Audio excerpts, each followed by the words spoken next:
Hi, I'm Amanda Olson, and this is a problem from Math 2410 at MCC. This problem comes from section 3.4, or if you're in my hybrid class, this is problem number 12 from the exam 3 practice problems.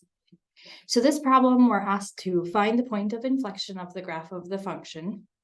Then we're asked to describe the concavity. So in order to find points of inflection involve the second derivative.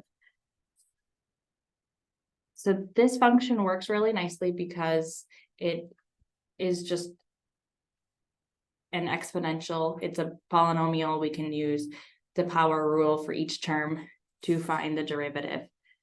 So to find f prime of x, I'm going to take the derivative of each term.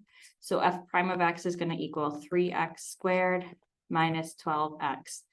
And something you might notice is that I said f prime of x equals instead of putting an equal sign right next to my f of x. You want to be careful that you're not saying a function is equal to its derivative or its second derivative. That's a bad pattern. A function is not equal to its second derivative or first derivative. Those are each separate functions. They could be equal, but usually they're not. So I have f prime of x is equal to 3x squared minus 12x. And with that, then we get f double prime of x. And I again just apply the power rule to each term. So I get 6x minus 12 for my second derivative. From there, we want to find the points of inflection. And to do that, we are going to consider where is that second derivative equal to 0.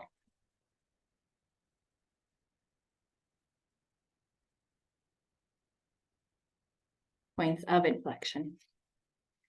So this is where f double prime of x is equal to 0. And f double prime of x is going to be equal to 0 if and only if 6x minus 12 is equal to 0, which is going to happen if and only if 6x equals 12, which is equivalent to x equaling 2, and we divide both sides by 6. So the only inflection point that we have is x is equal to 2. 2 is in the domain of f, so it definitely is an inflection point. So we see that when x is equal to 2, we have an inflection point. We do want to go ahead and make sure then that we find the y value that corresponds in f. So not finding you don't want to plug 2 into f double prime. In fact, if you did, you should get that it's an output of 0, and we don't really care to know that. We already know that. That's why we investigated x equals 2. So from there, when I evaluate f of 2, I get 2 to the third, plugging it into the original function, minus 6 times 2 squared. From here, this is going to equal 8. I square 2 first. That gives me 4. 6 times 4, I get 24. So 8 minus 24, that's going to give me a negative 16 for my corresponding y value. After that, we want to discuss the concavity or describe the concavity. So I'm going to go ahead and make a table. Actually, I can make my table.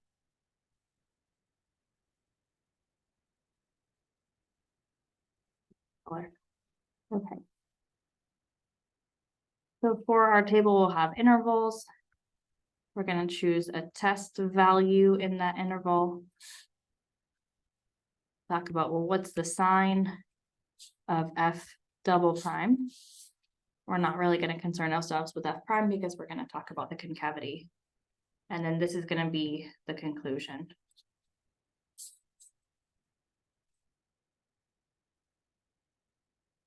Okay. And again, the nice thing is, of course, for this table, we're just considering the intervals on the domain. Our f function is a polynomial and it spans the domain. So we have our first interval going from negative infinity to positive 2, and then from positive 2 on to negative infinity. We only have those 2 intervals. From there, to choose a test value, I'm going to choose 0. because it's in the interval from negative infinity to 2. When I test that and I plug it into f double prime, it's going to equal 6 times 0 minus 12. This is going to have a negative sign.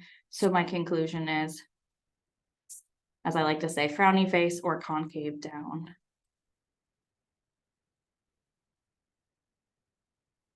From 2 to infinity, I'm going to input 3.